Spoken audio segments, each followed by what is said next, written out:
Gamers Table. It is Monday, and we are reviewing Magic the Gathering. Magic the Gathering Dark Ascension, the new expansion. Innistrad has been overrun by creatures of the night. Vampires, werewolves, and zombies run wild across the land. While the forces of good struggle to hold back the threat, villagers cower behind walls and pray for the morning light. In this nightmare world of monsters and dark magic, only the most powerful planeswalkers will survive. Some of you are asking, what are you guys doing? Magic's been around for 20 million years. Why are you reviewing Magic? Well, just recently, the Innistrad expansion came out, and really recently, the Dark Ascension expansion came out. And some of you are probably chuckling, ha ha ha, now we know why they're reviewing it. That's not the whole reason, but yeah, the Dark Ascension is very dark, macabre sort of thing. You know, let's see, have some cards here. Jar of Eyeballs, Executioner's Hood, Grave Tiller Worm, Relentless Scabs, Lost in the Woods. Lovely, lovely imagery. It's not that Magic has ever been No, this is even overtly flowery unicorns. flowery unicorns and puppies, but Magic has done an excellent job of mixing the old and the new. So I'm just taking a look at a couple pre-built deck lists here. You got all sorts of new cards, and you're looking at the old classic cards. Like you got your Firebolts and your Shocks and your Lightning Elementals and Counter Spells and Levitations and Mind Controls, and it's just awesome how they've done it. I mean, they keep coming in with new mechanics. Like this newest group has got things like Bloodthirst and needing to have 3 or 4 specific items that artifacts that on their own they're awesome. But when you have all 3 of them out, they just do foul, horrible things to your opponents. One of the things I want to tell you is Wizard of the Coast has released an app for iPhone that is a combination life counter and records your decks and helps you build decks and that sort of thing. So if you are into Magic and have an iPhone as well, maybe you want to grab that. It's a lot of fun to play the game. I like how the cards interact with each other. Sometimes you can find some really sick combinations. I mean, I'm a big fan of Dominion, which has that. Dual decks, which are 2 balanced decks. I don't know how balanced. I didn't play them out that much, but it's a good starting point for me because I don't have any cards, and this is a workable deck, and now I can just add give and take cards into the deck to how I want. I mean, the deck works as is, and now I can just tweak it to make it better without having to buy a whole bunch of starter decks and booster packs to just to make myself a real deck. And to me, that's the best part of the game, is building the deck and actually playing against someone else who built their own deck. Like, the dual decks are nice for playing the actual game, but I think the game goes beyond the actual playing of the game. It's all about the deck construction, to me. Everyone has their own style of making decks. And each of the colors has got their personality on how you do things. The black things are good at killing creatures. The white ones are good at keeping stuff alive. Green are giant. Red is direct damage. Destruction. And blues kind of counter spells and fly-in stuff.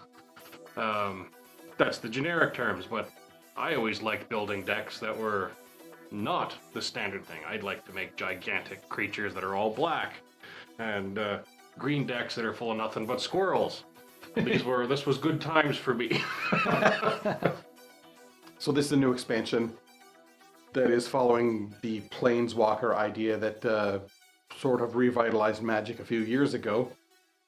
And we had a couple different intro packs here. This is the Dark Ascension intro pack. It's the most recent one.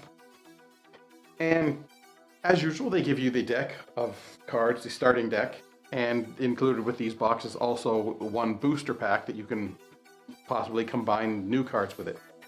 The greed surrounding the game I didn't really like.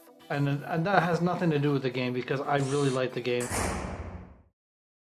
Hey guys, I've been watching a lot of your videos lately, and I haven't found the review on a Game of Thrones 2nd edition. Maybe it's because you haven't made one yet. You have done reviews on some great games, and you've helped me quite a bit since I'm a beginner in board games. I very much appreciate the friendly atmosphere. Keep up, and please make a review on, my God, A Game of Thrones 2nd edition. Oh, yes. I can see a pretty epic episode themed from this game. Thank you all. Happy New Year. Many wishes from Greece. Thanos. Thanos, I guess that's the guy's name, yeah. Or girl, I don't know for sure. I had never heard that name before. But We have a friend who's picked up this. Chad, I believe, has already picked up the Game of Thrones. Yeah. I've never played it yet. I don't think he's played it yet either. He's got it sitting there still in the box. It was being played at Jen's, I think. was it? Yeah. I don't know if that was his edition or not, though. No. I don't think I got it. Anyway, yeah, it's on the list. Well, I guess as really every board game that exists is on our list. Eventually, we would love to review it. We like to review all the games All of them. and play them. Yes. Play them especially. Yep. I mean, there's the odd time we like to go back and actually play them more than once, but So yeah, sometimes we can play one to death and then we get tired of it. And That it is one of, sits, and we really like the game. We want to get back to it eventually, but it just seems we don't. well, that is one of the issues with now doing So the Gamers many Table. games, And yes. especially now that we've got the second show, the Gamers Table Independent Edition.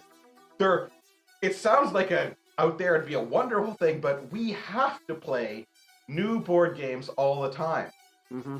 Even whether it's like we just It's- love to it's go and rough play life. something Oh else. yeah, but, just getting back to the games we really love to play. It just sometimes just don't have the time well, to do as it. so many sets of rules have been crammed into your head, you get to one of the old ones like, And then how not many- always what do we played do? correctly How, either. how yeah. do we do this one? Yeah. How many cards are we supposed to get? How many moves can I do? Oh What- god, I can't imagine going back to Android.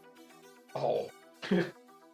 Or Android's even- hard to get right as it is. Yeah, I know that rule book's just ridiculous. And again, it's another hugely long game. it's a long, yeah. But yeah, we'll get to a Game of Thrones. Hopefully before one of us dies. Wrapping up for Magic the Gathering. I give Magic the Gathering an 8.5. The actual gameplay is what lured me back and actually getting the dual decks. I was into it heavily, got out of it, and you know what? While I was out of it, I was trying to find games like Magic that weren't collectible, and there are games that scratch some of the itch, but not all the itch. There's lots of itch. Like I said, I'll happily give Magic the Gathering an 8.5. The dual decks do make a good intro to the game. You get a couple half-size decks, enough to compete, and just get to learn the game, get a basis to start building. I got my cards. I think this is really neat, but I think I could use some more of whatever. I want Yeah. some more. I need a bigger creature in there to deal with, that 8/8 trampling green thing that comes across the table every game at me. I think the dual decks are, definitely a good start, and you can tweak them as to your taste. I'll give Magic a 7.5.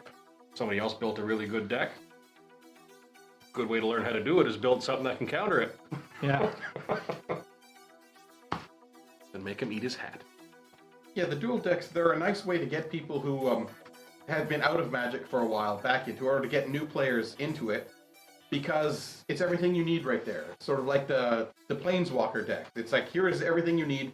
You don't need to have any more cards. You don't need to spend any more money than this. Of course, once you get the cards, you realize, okay, if I had some better cards, there's better cards out there. Well, maybe I want to get some of those. Okay, the detriment to that is, okay, well, here's this random booster pack. You might get cards you want. You might get cards that you just wish you didn't even pay the money for. Dual decks start you off with a competitive deck right off the bat. You got some good cards in there. This is definitely one of these games you get into like a 20-minute argument over a 15-minute game. Oh yeah. You can't chain that together. You're not allowed to do that. And then, he'll argue that you can.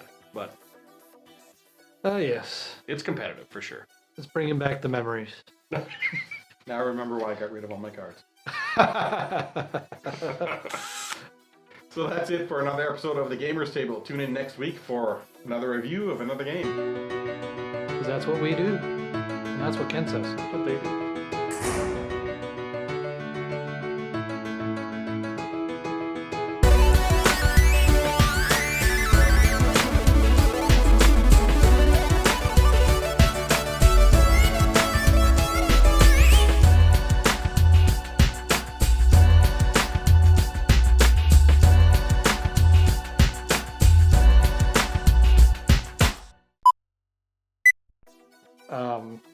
Magic the Gathering's good for the fact that just the total amount, like you,